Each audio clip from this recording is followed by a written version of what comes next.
Hey there, it's Mark with Mark's Astro Journey. In this imaging session, I'm targeting the Omega Nebula, also known as the Swan Nebula, Checkmark Nebula, Lobster Nebula, and Horseshoe Nebula, or Messier 17. So it has a lot of different names, I'm guessing based upon the different shapes that are observed within the nebula. Here's a quick look at the target in Stellarium, M17, or the Omega Nebula. I've already done a plate solve and started a capture in Sharp Cap, and I'm going to go for 2 hours. And here in PHD2 guiding, you can see how the guiding is going so far. So we'll check back in a little while.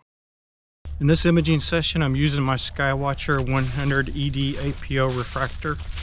I have an iOptron GEM28 mount. I'm also using the iGuider for my iOptron, as well as Sharp Cap for capture, and then I'm using Serial and GIMP to do post-processing. So we can see that we captured 40 light frames, and I'm going to go ahead and capture some dark frames. And I'll change this to 20. I don't need 200 dark frames, and kick that off. In this imaging session, I took 60-second exposures. I had my gain set at 111, and I was able to capture 40 usable subframes for stacking. So our dark frames have completed. I'm going to capture some flats now.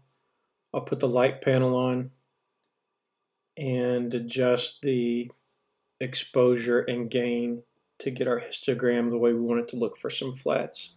And I'll capture 200 flats.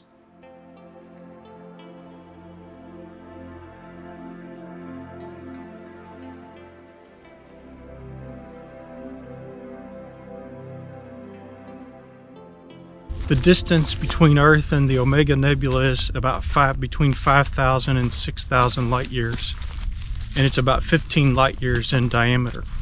It's in the constellation Sagittarius.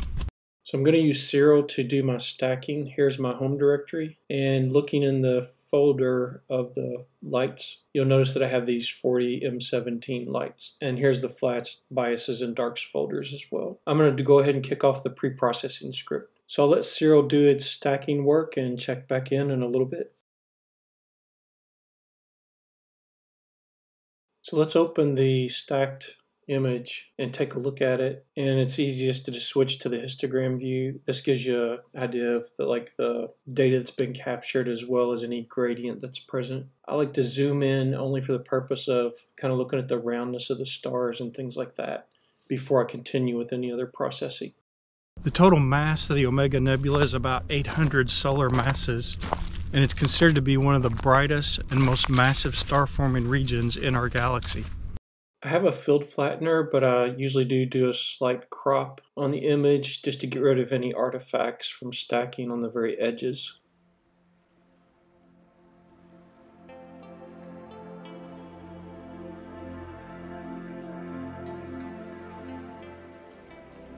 Next, I'm going to use the background extraction option in Serial. So in this dialog for background extraction, we can adjust the samples per line, also the grid tolerance, kind of to our preferences, and then generate, and we'll see the little boxes show up in our image. And then we can click on, if we're satisfied with that, compute background, and then apply to perform the background extraction. Sometimes I get this reversed, but if you reduce that grid tolerance, it puts less of the boxes on top of the nebula. The open cluster NGC 6618 is embedded in the nebulosity, and the young hot stars within this open cluster are causing the gases in the nebulosity to shine brightly. I'm also going to use the remove green noise option. This is fairly simple. Just apply that. It'll display the execution time in the console like everything else. I'm going to try the noise reduction. I don't always seem to have great results with this option. Need to learn more about the settings to figure out how to get it to work in my favor. But sometimes it seems like when I apply this noise reduction, it has an undesirable effect, as you can see. So I think I'll revert this I'll just use the back arrow button to revert that change. And I find it helpful to save my progress every so often. That way, if I, that undo and redo or back and forward buttons at the top left, sometimes you get, too many things applied and you just rather be able to go back to a previous step. So I usually save the image with some name that represents the things that I've done to it so far in the post-processing. As I mentioned, it's also known as the Swan Nebula, and the portion of M17 that relates to that swan nomenclature is said to resemble a barber's pole. I'm also going to use the color calibration option within Serial. I usually use this photometric color calibration. I've had mixed results with this. It's very sensitive to any gradient still being in the image. And also, I noticed that my sharp cap did not have the focal length in the settings, and it had not been saving the focal length with any of my images. Actually, the focal length of my telescope is 900, but with the field flattener or focal reducer, it's a 0.85. It takes it to 765. So the pixel size is typically correct by default, that it pulls out of the FITS header. But as I said, I've had mixed results with this. I'm sure there's some more learning to do with this color calibration to get the best results. And then again, I like to save along the way. So I'm going to save the image with color calibrated or color calibration in the name. So I can go back to this step easily if I want to without worrying about trying to navigate back through undos.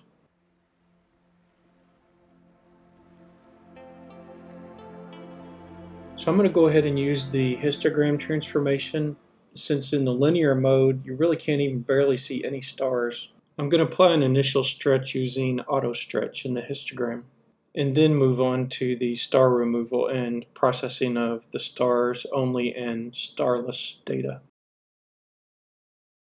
So the reason for the name Omega Nebula seems to stem from being able to see, the form of the Greek capital Omega when you look at the shape of the nebulosity. So now it's time to move on to removing the stars from the image. So I'm going to separate this into the starless data and the stars only data. So StarNet takes a little bit to run. We'll let this run and check back on it in a second. So now that StarNet has completed removing the stars, I have the starless data, so no data from stars included here. And this will let us process the nebula in our post-processing separately from the stars themselves. So I'll save this out, and Serial puts that starless underscore prefix on the file name. By default, I didn't change it in the dialog. I think that dialog has that option displayed there. So it makes it a little easier to name this file clearly so you can see what you're dealing with when you try to reopen it. The local geometry of the Omega Nebula is similar to that of the Orion Nebula. The difference is that it's viewed edge-on instead of face-on. I'm also going to save this image as a TIFF because I'm going to do additional post-processing in GIMP, and this allows me to process the files more easily in GIMP if I save my files I want to use in TIFF format. And now I want to use the pixel math option in Serial. And what I'm going to do is open the starless image file and the other image file that was used prior to that has the complete data. And I'm going to do a subtraction to produce the stars only. So I'll name this one file full, the others name the variables here. You see full and starless. I'll do a subtraction to get the stars only. And we can see the result here on the screen. Now I'm also going to save this. I'm just going to change the name to M17 stars only.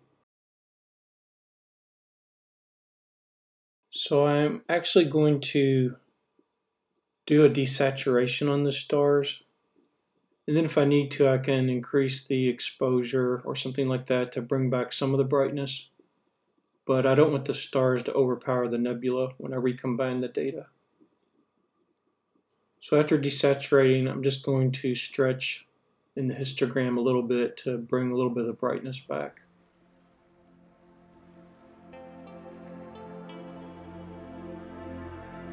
So again, I'm going to save this. I'm going to change the name to M17 stars only, desaturated.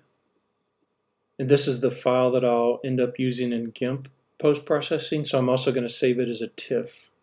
Well, it's fall, late fall, and the leaves have all fallen pretty much. I mean, there's still a few leaves on the trees, but it's that crunchy walking time of year. And the other good thing is that, well, just for astrophotography, that now it's getting dark just before 6 p.m. here. So it shifts the window of being able to do astrophotography to a little bit earlier in the evening. And that's a good thing, although I never have liked it getting dark early. I'm going to take one more look at the starless data just to see if I feel any other stretching or changes would be warranted in serial. And I don't think so. I think I'm going to leave that post-processing to GIMP. I'm going to open this starless data, the TIFF file with GIMP, so I can do some post-processing over here. And I'll use layers over here to combine the data back together, but still be able to process them separately. So GIMP has its own color profile, so I'm going to go ahead and do the convert and let GIMP work with its own color profile. And so the thing that I'm going to adjust first is the color curve.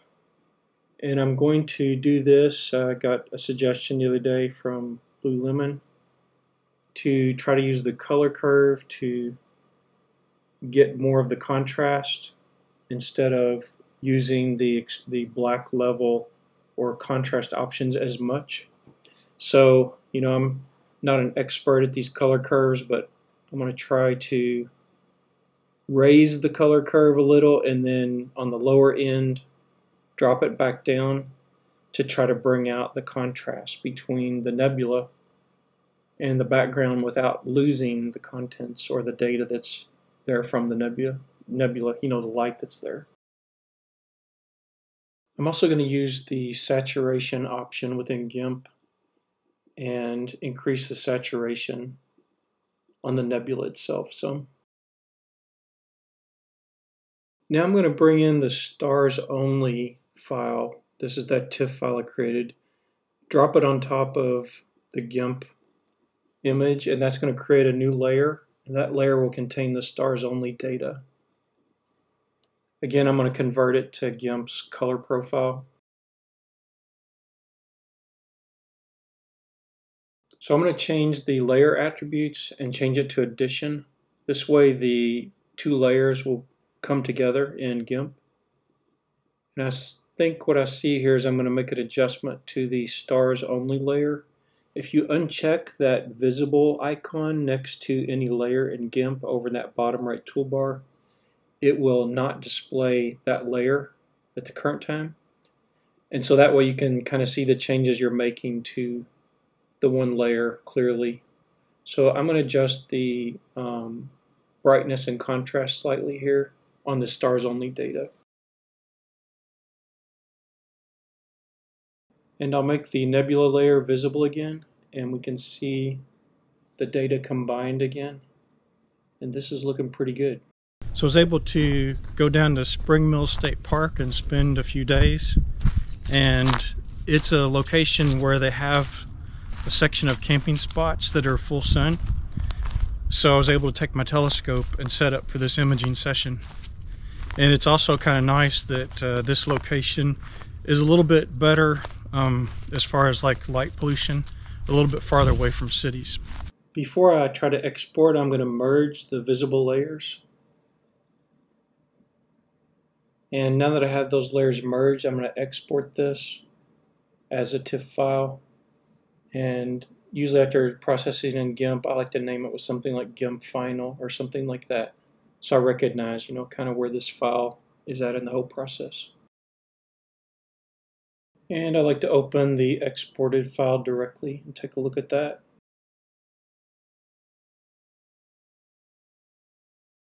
And the file that exported is looking like what I expected. And here's a look at the image full screen of the Messier 17 object, or the Omega Nebula, and I think it turned out pretty good. So if you also have imaged Messier 17 or the Omega Nebula, please leave your comments about what you think about how this turned out, or also if you can share like the gain and exposure you used, how many frames you captured, and how you feel like your equipment's image that it produced compares to what this equipment was able to produce. Well, I feel like this image turned out pretty good. I hope you enjoyed this imaging session, and please leave any comments that you have, as well as suggestions for improvement. And if you had an experience imaging the Omega Nebula, I'd like to hear about your experience as well. If you enjoy videos like this, I encourage you to subscribe to my channel. Wishing you clear skies.